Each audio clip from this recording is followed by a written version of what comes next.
자, 오늘 우리 예사 공부 네 번째일 텐데요. 맞죠? 5장, 6장 공부하겠습니다. 날씨가 참 특이하네요. 오늘 입춘이라고, 입춘 맞죠? 아닌가? 오늘 뭐죠? 춘분. 미안합니다. 입춘은 훨씬 더 지나고 춘분인데 날씨가 어저께 밤에 비가 왔습니다. 아세요? 깊은 밤에. 제가 자다가 이제 빗소리 들었거든요. 근데 아침에 보니까 눈이 제법 쌓였습니다. 그래서 어쩌면 그래서 못 나갈지 모르겠다. 그래 빨리 내가 전화하려고 해서 오늘 공부 취소된다 이렇게 해드린 거 아닌가 하고 조금 기다렸더니 날씨가 좀 따뜻한 편이라서 녹았습니다. 네, 다행스럽게 오늘 공부할 수 있었습니다. 여태까지 한 번도 날씨 때문에 못한 적이 없었던 것 같은데 옛날부터 그죠? 그 전에 저쪽 공간 올림이 초기부터 했을 때 계신 분들 몇 명 계신데 없었죠? 한 번도요 그런 적이? 제가 좀 멀리 살기 때문에 날씨 때문에 지금 지장을 받기도 하고 나이도 들어서 아프기도 해야 될 텐데 뭐 그런 거 저런 거 하나도 없어하고 한 번도 이렇게 빼먹은 적이 없습니다. 너무 그래도 좀 재미가 없는데 꼬박꼬박 공부 그리고 예배를 잘 진행한 것 같습니다.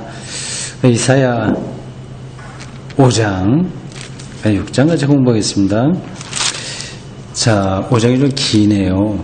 한꺼번에 읽으면 다 또 뒷부분에 가면 앞부분 또 잊어버리니까 좀 토막토막 좀 나눠서 읽겠습니다. 우리가 공부 찬송과 기도, 찬송가도 제가 설명하고 어스튼의 기도문도 설명하고요. 그게 한 20분 정도 진행이 됩니다. 그리고 이 본문 공부 1시간 정도 이렇게 합니다. 조금 다른 것들 포함해서 전체적으로 우리가 1시간 반 가까이 공부합니다. 5장 1절부터 7절을 저하고 교독해서 읽는데 7절은 같이 읽으면 되겠습니다. 나는 내가 사랑하는 자를 위하여 노래하되 내가 사랑하는 자의 포도원을 노래하리라. 내가 사랑하는 자에게 포도원이 있으며 심히 기름진 사내로다.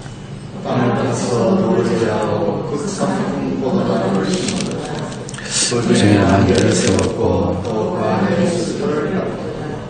좀 포도원을 바랐더니 예루살렘 주민과 유다 사람들아 구하노니 이제 나와 내 포도원 사이에서 사리를 판단하라.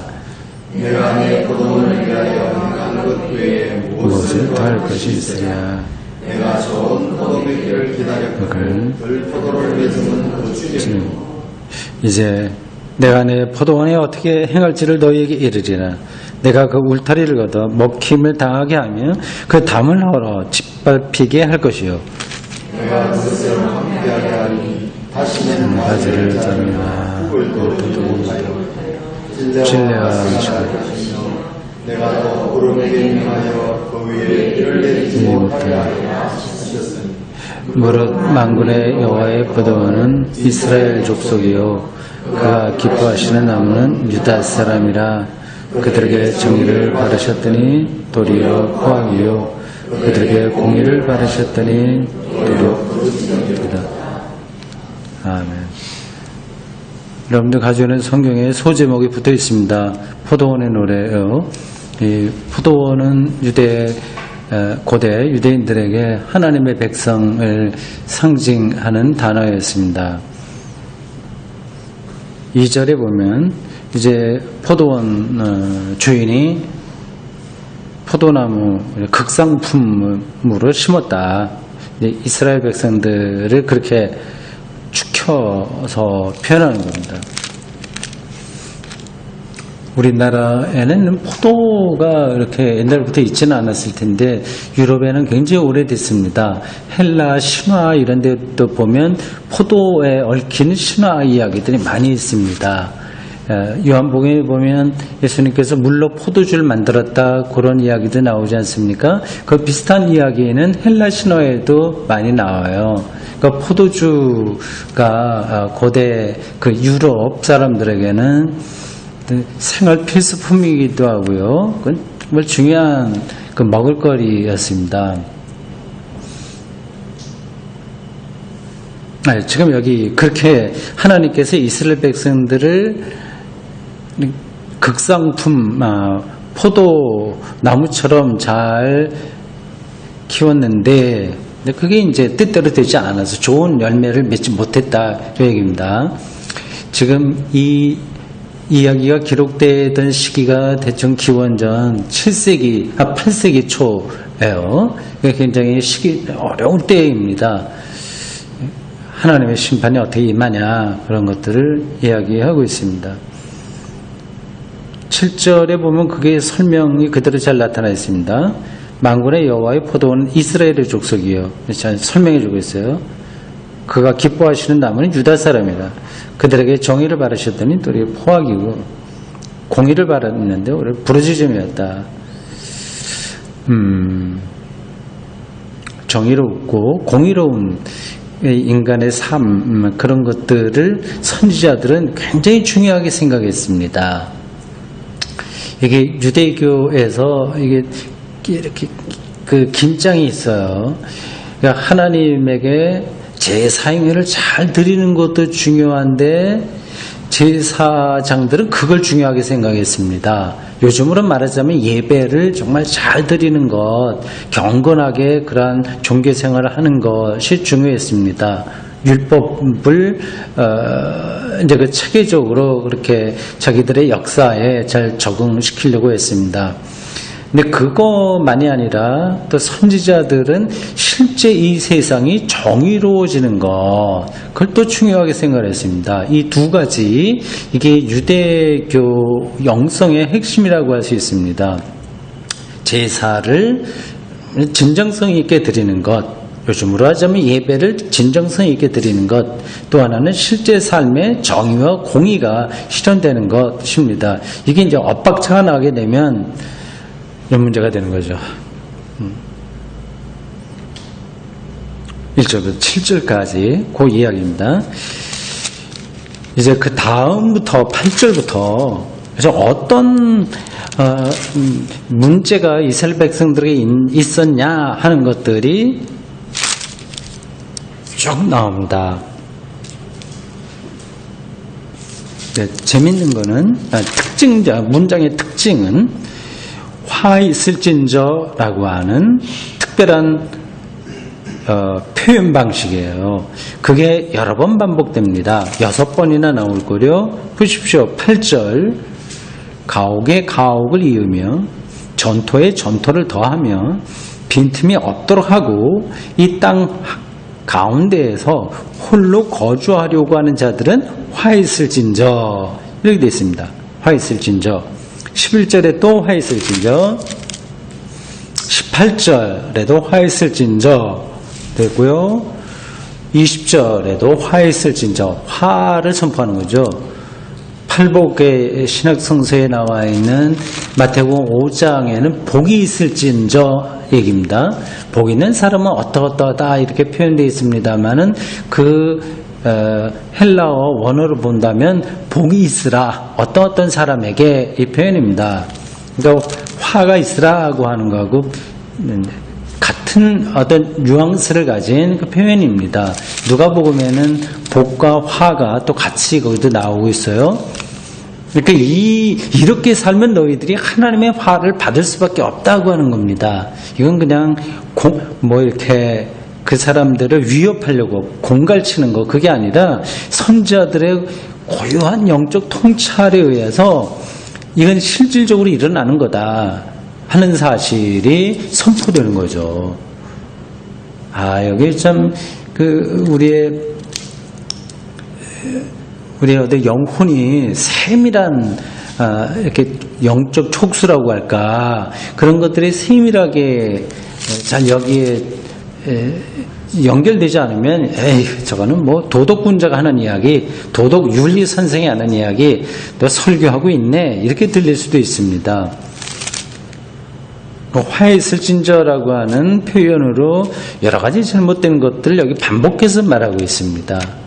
저는 집에서 이거를 몇 번이나 읽었어요. 이번 기간에 우리가 금년 말까지는 다 충분히 다 끝내리라고 보는데, 하여튼 몇 달 동안 이 이사야를 제가 조금 더 깊이 있게 한번 공부해보자, 이렇게 작심을 했습니다. 그래서 시간이 될 때마다 많이 읽어요. 요 구절을 읽으면서, 야, 이거는 뭐, 바로 오늘날 우리의 삶을 그대로 이야기하는구나, 하는 거를 생각했습니다. 그러니까 이거를 허투루 읽으면 안 되는 거죠. 우리가 성경 읽을 때 약간의 문제점이 여기에 있습니다. 이건 그 사람들에게 문제야. 아, 왜 저랬을까 하는 거고, 이렇게 성경의 내용을 좀 떨어져서 이렇게 놓고 보는 거. 그게 하나이고, 또 하나는 너무 이거를 자책하는 식으로 읽는 거. 모든 걸 갖다가 자기의 잘못으로 몰아가는 거예요. 이건 그런 잘못이 있는 것 같아요. 그런 양극단을 좀 잘 피하면서 이 텍스트가 말하는 생명의 리얼리티를 잘 붙들어야 됩니다. 그러면 그 어떤 여러분들이 공부한 것보다 이 성경이 우리의 영혼을 훨씬 건강하게 할 겁니다. 어떤 인간에 대한 심리학, 사이콜로지 이거 공부하는 거라든지 상당 공부하는 거 그런 상식적으로 하는 건 좋습니다만 아주 근원에 대한 이야기는 성경이 최선입니다. 제가 보기에 그렇습니다. 8절부터 우리 23절까지 그 내용을 잘 보면서 어떤 사람들이 화가 있나 보면서 이것도 교독해서 읽겠습니다. 가옥에 가옥을 이으며 전토에 전투를 더하여 빈틈이 없도록 하고 이 땅 가운데에서 홀로 거주하려 하는 자들은 화 있을진저.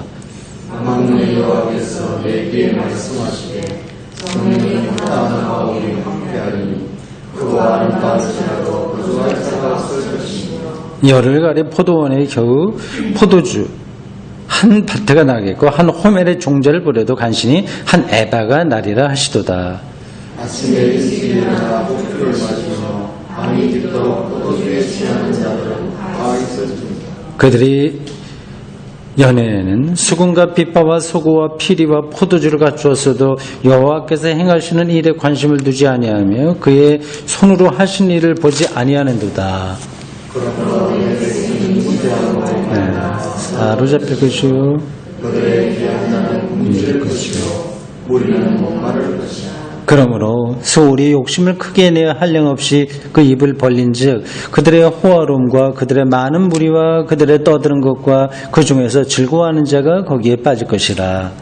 여러 사람은 구부리고 위대한 자는 낮아지고 오만한 자의 힘도 낮아질 것이로되 오직 만군의 여호와는 정의로우심으로 높임을 받으시며 거룩하신 하나님은 공의로우심으로 거룩하다 일컬음을 받으리니 그때에는 그런 양들이 자기 주장에 있는 것 같이 풀을 먹을 것이요 유리하는 자들이 부재 그러지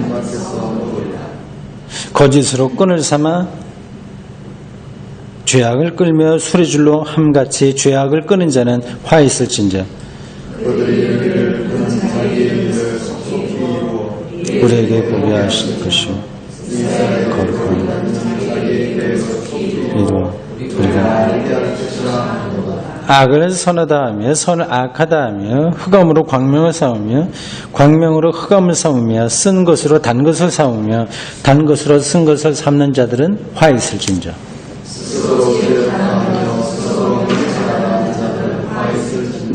포도주를 마시기에 영감하며 독주를 잘 빚는 자들은 화 있을진저.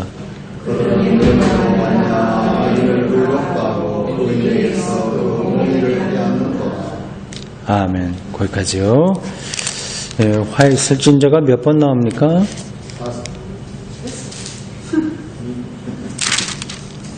6번이네요. 6번.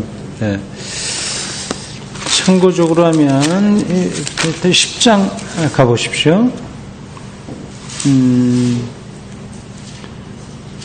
10장 여기에도 10장에도 화해슬진저가 나올 텐데 이게 몇 절이요? 10장 몇 절이요? 2절이요? 예, 그렇군요. 거기 사실은 이어지는 겁니다. 그러니까 화해슬진저는 7단락입니다. 근데 여기 떨어져 있어요. 왜 그랬을까요? 같이 가야 되는데 사실은 이게 정상적인 흐름으로 본다면 10장 1절부터 4절까지가 우리가 그 읽은 부분으로 가야 됩니다.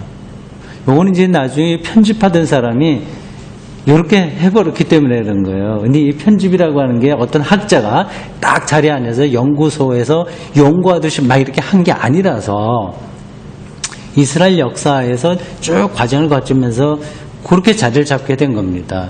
그래서 실제적으로 이거를 성서 주석을 연구하는 사람들은 지금 현대 학자들은 그 10장 1절 이하 부분을 그 앞으로 끌어당겨서 연결해서 설명합니다. 그래서 화이슬진저가 7번 나오는 걸로 보죠.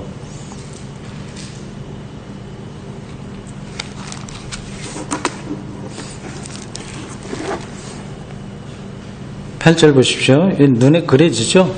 가옥이 가옥이면 집이 무지하게 많은 거야. 전토에 전토를 더하여 전토. 땅 말이에요. 빈틈 없도록 자기 땅이 많아. 자기 집도 많아. 자기가 다 적겠습니까? 어떻게 되는 거예요? 그건 이제 구입하는 거지.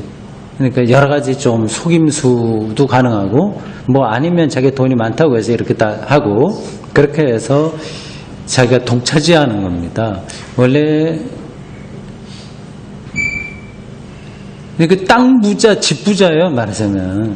집 뭐, 우리나라에도 그런 분들이 있다면서요? 뭐, 50채, 몇십 채. 그래서 어떤 아파트를 자기 이름으로 몇 대라도, 그걸 다 전세로 놔요. 그러니까 자기 돈은 조금만 있어도 자기 집이 되는 거예요. 그래서 그게 오르면, 아파트가 뭐 한 3년 후에 뭐 2, 3억 이렇게 오르는 거 쉽잖아요, 서울 같은 데는. 그렇게 오르면 자기 재산이 자꾸 늘어가는 겁니다. 그걸 전문적으로 하는 사람이 있다고 하네요. 갭 투자. 그걸 보고 갭 투자. 재투자? 갭 사이. 집값과 전세값 그 사이만 가지고 투자하면서 재산을 증식하는 그런 일들이요. 이건 악한 거죠, 사실은. 이제 왜 악하냐고 자기 노력해서 이게 합법적으로 하면 되지 않냐. 근데 이게 합법이냐 아니냐 하는 거 이제 이 실정법에 있는 건데 이게 참 애매한 겁니다. 실정법을 피한다고 해서 그게 선이 아니거든요. 어떤 개념이 중요한 거예요. 뭐 정확하게 들었는지 모르겠습니다만 이제 헌법 개정한다 뭐 그렇게 하는데 현재 정권이 그거를 토지 공개념 이거를 좀 살린다고 하지 않습니까? 이건 이제 건강한 거죠, 말하자면. 그러니까 이 땅은 생산이 되는 게 아니니까 이건 모두의 것이다 라고 하는 걸 기본 바탕에 놓고 이 토지와 집 이런 것들을 관리해 나가겠다 하는 것은 일단 좋습니다. 그게 방법론적으로는 뭐 어떻게 해야 될지 뭐 그건 제가 잘 모르겠어요. 유대인들에게서도 아주 옛날부터 토지를 팔고 사고 하는 걸 못하게 했습니다. 율법적으로는요. 근데 이게 시대가 지나면서 가난해지면 그걸 팔고 살아야 되니까. 그래서 자유농이었다가 점점 어떻게 돼요? 소농이 된다거나 자유농이었다가 나중에 소작이 되고 그렇게 합니다. 아니 이게 그 안에 들어가 있으면 잘 몰라요. 이게 왜 잘못인지를. 그러니까 큰 흐름. 이 땅과 재산과 인간이 먹고 사는 문제, 먹을거리 문제에 대해서는 이게 정의와 공의 이런 쪽으로 가야 된다고 하는 사실을 이제 우리 모든 국민들이 아주 공유해야 되는 거겠죠. 자유농에서 소작으로 떨어지게 됐다고 하는 말을 하다 보니까 언뜻 또 생각이 나네요. 이거를 가장 잘 성공한, 그래서 그걸 복받았다고 얘기되는 그 어떤 사람이 있는데, 성경을 얘기해, 성경을. 꿈꾼다고 하는 그 사람 있잖아요. 꿈만이 꾼다고 하는 사람. 요셉이요. 요셉이 이집트 들어가서 한 일이 그겁니다. 7년 동안 풍년 들었을 때 다 매적매석을 한 거예요. 그 7년 동안 흉년이 들으니까 이게 이제 값싸게 팔고, 그래도 1년 지난 다음에 흉년이 안 그치니까 땅 다 받아들이고 뭐 다 그렇게 했습니다. 그래서 이집트의 자유농이었던 사람들이 다 파라오, 이 바로의 소작인이 돼버렸습니다. 그러니까 그러한 역사적 관점에서 본다면 요셉은 정말 잘못한 거죠. 사실은.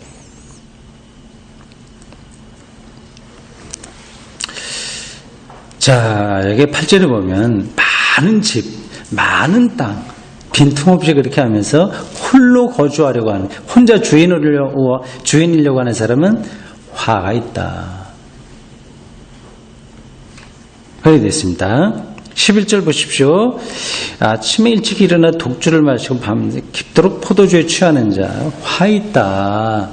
이 연회만 베풀고, 뭐 그게 축제죠. 필요하긴 합니다. 근데 거기에 완전히 빠져버리는 삶, 그런 사람들이 그 당시에 있었던 것 같아요. 화가 있다. 이게 엄포, 협박이 아니라고 하는 것을 느끼시겠죠? 내가 아까 그 찬송가 설명하면서도 드렸는데, 여기 이렇게 되면 공허하게 됩니다. 그게 하나님의 화가 임하게 되는 거죠. 안 그렇게 생각하시나요? 거기 화가 있다고 하는 말은 정말 그들의 영혼이 아주 척박해진다.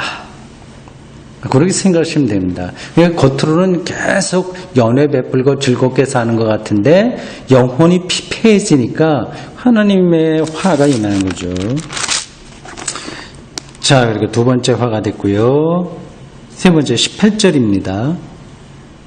거짓으로 끄는 사와 죄악을 끌며 술의 줄로 함같이 죄악을 끄는 자는, 이게 표현이 좀 이상하죠? 그러니까 술에 줄 묶어서 쭉 연달아 딸려간다는 얘기입니다. 그러니까 죄가 죄를 낳고 또 계속해서 그게 그 방식으로 연속되는 쇠사슬이 쭉 끌려가듯이 그런 방식으로 악과 죄에서 벗어나지 못하는 사람은 화가 있다. 그래서 세 번째였고요. 다음에 네 번째 20절입니다. 어떤 사람이 화가 있다고 하죠?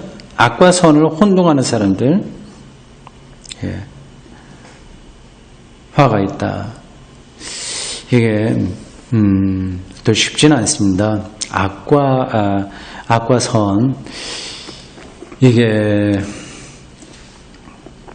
간단하게 눈에 들어오는 게 아닙니다. 그런 점에서 우리로 하여금 올바로 세상을 인식할 수 있도록 힘을 주십시오 하는 기도가 반드시 필요합니다. 우리의 이성적인 판단 능력은 필요하긴 하되 절대적이지 못합니다. 그리고 어떤 시대 정신에 딱 들어가 버리면 모두가 다 그렇게 생각을 하니까 이게 옳은지 그른지 모르고 그냥 따라가게 되어 있습니다. 기독교에서는 이제 그걸 이제 인식한다고 하거든요. 어떤 것들에 대해서 말이죠. 근데 그것도 하나님이, 성령이죠. 뭐 하나님과 성령 똑같다는 차원에서 말씀드립니다. 성령의 조명이 필요하다 이렇게 얘기합니다. 성령의 조명. 그건 가장 그걸 많이 얘기한 사람은 칼빈이에요. 성령의 조명으로 내가 옳고 그름을 판단할 수 있다. 그럽니다. 나는 이게 옳다고 생각합니다. 그냥 내가 목사이기 때문에, 아니면 기독교인이기 때문에가 아니라 세상 여러 가지 이치 그리고 역사 이런 걸 쭉 돌아봤을 때, 그리고 나 스스로를 돌아봤을 때, 그리고 다른 사람과의 관계에서 인간을 이해해 볼 때 그 판단 능력이라고 하는 것이 얼마나 늘 옳은 건 아니다. 그러니까 그 진리의 영이신 성령으로부터 조명이 받아야 된다. 그런데 그런 기도가 필요한 거죠. 21절 스스로 지혜롭다고 하고 스스로 명철하다고 하는 자는 화 있을진저. 이 화 있을진저를 여러분들 집에 돌아가시면서 또 생각해 보십시오. 당장 지금 교통사고 나서 큰일 나, 아니면 집안이 쫄딱 망해, 그런 차원이 아닙니다. 즉 자기가 열망하고 추구하고 있는 것으로 만족하지 못하게 되면 그게 화인 거예요. 스스로 지혜롭다고 하는 거, 지성인이죠. 명철하다고 하는, 자기 주관이 아주 강한 겁니다. 목사에게 이제 이런 일들이 많이 나타나요. 늘 이제 그렇게 설교하고 가르치는 입장에 있다 보니까 자기가 다 아는 것처럼 생각을 하게 됩니다. 그런 쪽으로 떨어지게 되면 결국 공허한 거죠. 자기 말에 자기 설득이 안 되기도 하고요. 그렇습니다. 22절 포도주를 마시게 용감하며 포도주를 잘 비는 자들은 화 있을지어다. 어디 취해버리는 것, 어디에 우리의 삶을 바르게 이렇게 생각하지 못하고 어디에 포도주나 뭐 이런 것들은 우리를 취하게 하니까 화가 있다 이렇게 됐습니다.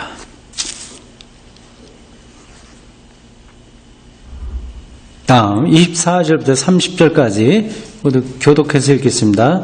이로 말미암아 불꽃이 구루터기를 삼킨 같이, 표현이 문학적이죠. 마른 풀이 불 속에 떨어진 같이 그들의 뿌리가 썩겠고 꽃이 티끌처럼 날리리니 그들이 만군의 여호와의 율법을 버리며 이스라엘의 거룩하신 이의 말씀을 멸시하였습니다. 그러므로 여호와께서 자기 백성에게 너를 바라시고 그들 위에 손을 들어 그들을 치시자. 산들은 진동하며 그들의 시체는 그리 가운데 같이 되었으며 그럴지라도 그의 도가 돌아서지 않아요. 그의 손이 또 그가 기체를 세우시고 먼 나라들을 불러 땅끝에서부터 자기에게로 오게 하실 것이라. 보라, 그들이 빨리 달려올 것이로되 그 중에 공평하여 넘어진 자도 없을 것이며 좋은 자는 없을 것이며 그들의 허리띠는 풀리지 아니하며 그들의 들매끈은 끊어지지 아니하며 그들의 화살은 날카롭고 모든 활은 당겨졌으며 그들의 말굽은 부싯돌 같고 병거밖에는 회오리 바람과 될 것이며 사자 같은 것이며 그들의 소리 지르는 에덴 사자들 같은 것이며 그들이 부르짖으며 먹이를 움켜 가지가 버려도 같이요. 그날에 그들이 바다 물결 소리같이 백성을 향하여 부르짖으리니 사람이 그 땅을 바라보면 흑암과 고난이 있고 빛은 구름에 가려서 어두우리라. 아멘. 하나님의 심판에 대한 이야기입니다. 화가 있다 그렇게 선포하고 이어서 어떠한 그 심판이 어떤 방식으로 일어나겠냐 하는 것에 대해서 말하고 있습니다. 이건 실질적으로 그 전쟁이죠. 이제 아시리아 이런데 군대가 쳐들어오는 그러한 모습들이 간접적으로 나타나 있습니다. 26절 보십시오. 또 그가 기체를 세우시고 그가는 여호와 하나님입니다. 그러니까 이 선지자들은 그 이방인들을 하나님께서 이렇게 움직여서 이스라엘 백성들을 치기도 하고 바르게 끌기도 하셨다 생각했습니다. 기치를 세우시고 먼 나라들을 불러, 이 먼 나라가 이제 아수르죠. 땅 끝에서부터 자기에게로 오게 하실 것이라. 보라, 그들이 빨리 달릴 것이라. 공격받는 거죠. 말을 타고 막 공격하는 그 당시에 전쟁의 참화, 그걸 생각하시면 되겠습니다.